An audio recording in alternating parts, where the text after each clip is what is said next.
हजरत अबू बकर सिद्दीक की बेटी है अस्मा, क्योंकि अबू बकर सिद्दीक के 3 बेटे हैं, 2 बेटियां हैं रदी अल्लाह अन्हा। एक बेटी तो हमारी माँ है सैयदा आयशा रदी अल्लाह ताला अन्हा, और एक बेटी हजरत अस्मा।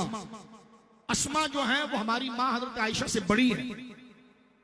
अबू बकर सिद्दीक ने कहा कि बेटी रात को हमने निकलना है खामोशी से हुजूर को लेकर, 3 दिन हो गए हैं खोजी, अगर ज्यादा दिन इस गार में रहेंगे तो भिनक पड़ जाएगी और छापा पड़ जाएगा और बड़ा मसला हो जाएगा।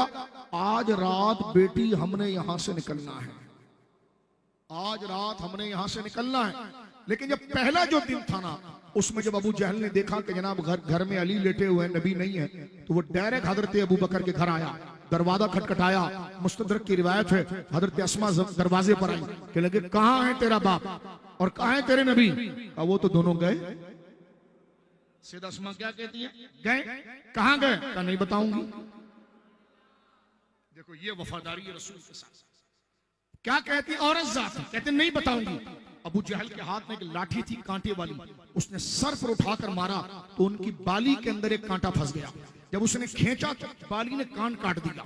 जब कान कटा तो खून सारा बदन पर आया तो चीखी वो। तो अबू बकर सिद्दीक के वालिद कमरे के अंदर थे, जो भी मुसलमान नहीं हुए थे, वो आंखों से नाबीना थे, उनको भी नहीं पता कि अबू बकर रात को गए हैं।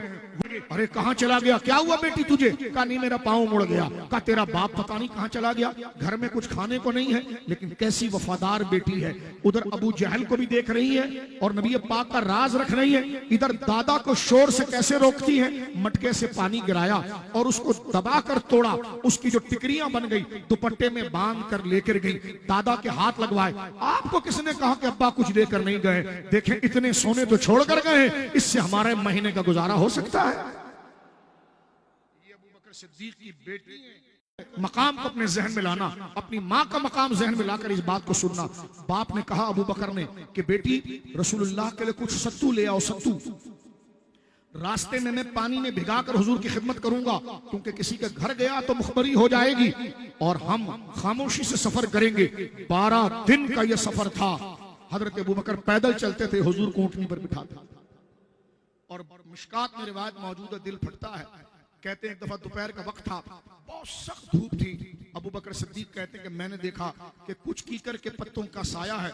मैं नीचे गया, मैंने जमीन को हमवार कर दिया और हुजूर को मैंने कहा या रसूलुल्लाह आप थोड़ा देर आराम कर लें, फिर आगे चलते हैं। कहते हैं सरकार उस थोड़ी सी जो जंग कांटों की शाखें थी उसके नीचे साये में आराम करने लगे और अबू बकर दूर धूप में बैठे हुए हैं और कहते हैं हुजूर सो रहे थे और मुझे आराम आ रहा था। हालांकि बदन को जला देने वाली धूप में अबू बकर सामने, क्योंकि साया कुछ भी नहीं था, सिर्फ वो एक छोटे से कीकर के कांटे का एक ही साया था, उसके नीचे रसूलुल्लाह को सुनाया और खुद धूप में जाकर अबू बकर बैठे हैं। कहते हैं खुदा की कसम जितने सुकून से हुजूर आराम करते थे ना, तो मेरे दिल को उतनी तसल्ली आती थी। यानी धूप में जल रहे हैं लेकिन सुकून इसलिए आ रहा है कि मेरे आका आराम कर रहे हैं। यह है वफादारी हजरत अबू बकर सिद्दीक की। अब सुनिए जरा बात।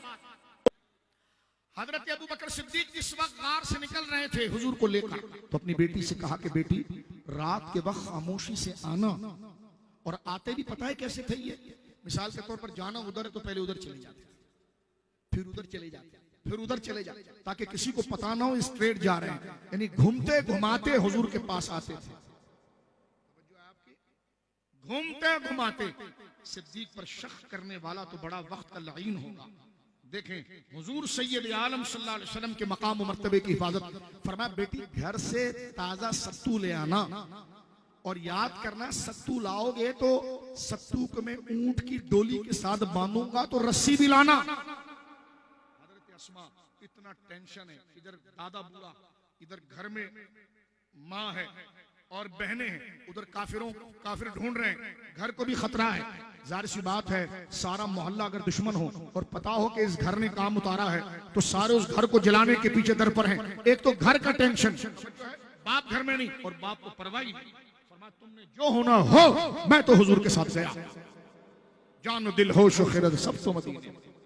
तो फरमाया ये जज्बा। हजरत अस्मा इतनी जिम्मेदार बेटी थी हजरत अबू बकर सिद्दीक की। एक तरफ माँ की फिक्र, छोटी बहन आयशा की फिक्र और दादा की फिक्र, और उधर खाना पहुंचाना है। रात को जल्दी जल्दी सत्तू ले गई, लेकिन वो रस्सी ले जाना भूल, रस्सी ले जाना भूल गई।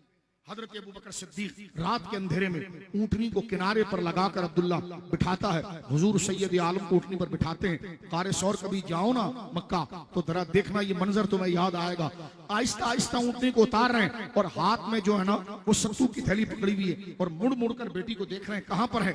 हजरत अस्मा नजर आई, फरमाया तू सत्तू तो ले आई, एक तो औरत जात इतनी काम कर रही है, लेकिन बाप है ना और जिम्मेदारी हुजूर की है, तो अब हुजूर के सामने ना कोई बेटी है ना कोई बेटा है। हुजूर को तकलीफ नहीं होनी चाहिए। हुजूर के खाने के हवाले से कोई गोया के कोई ऐसा हल्का काम नहीं होना चाहिए। कब बेटी रस्सी कहां है, वो कहने के अब्बा जान में तो भूल गई। हजरत अबू बकर को गुस्सा आया, हालांकि वो काम कितना कर रही है, लेकिन हुजूर के आराम में और हुजूर की कीमती चीजों में कोई नक्श ना हो जाए। अब मैं आगे संभालूंगा, ये सत्तू पकड़ूंगा, तुमने वो रस्सी क्यों नहीं लाई जिससे बांधना था। डांटने लगे। ऐसी बेटी मैं कहता हूं चश्मे फलक ने नहीं देखी। अल्लाह कहने की अब्बा आप जरा मुंह उधर कर सकते हैं। अबू बकर ने कहा उधर मुंह किया, उन्होंने अपना कमर बंद तोड़ा। अल्लाह और गांठ लगाकर वो जो कमर बंद था वो दिया और दरमियान से उसको तोड़ा। फरमाया एक इससे बांध लीजिए, एक इससे बांध लीजिए। उस दिन से उस वफादार खातून का नाम हो गया ज़ातुन नताक़ैन, यानी दो कमरबंद जो तोड़े आपने ना, तो नताक़ैन उन दो नुक्तों वाली ये वफादारी हजरत अबू बकर सिद्दीक की बेटी ने करके दिखाई। औरत की हया मकाम और ये मकाम रसूल की हिफाजत। बोलो सुभान अल्लाह। फरमाया ला युमिनु अहदुकुम हत्ता अकूना हब्बा इलैहि मिन वालिदिही व वलदी वन नास अजमाइन। तुम में वो शख्स मोमिन नहीं हो सकता। तवज्जो है, आज कहते हैं सिद्दीक के नाम पर तुम्हें इतनी मोहब्बत क्यों आती है। मैंने कहा इसलिए कि चश्मे फलक ने ऐसा वफादार घराना और ऐसे वफादार बंदा ही नहीं, इसलिए कुरान मजीद ने उनकी शान में आयात उतारी है। बोल सुभान अल्लाह। एक नहीं मुतअद्दिद आयात।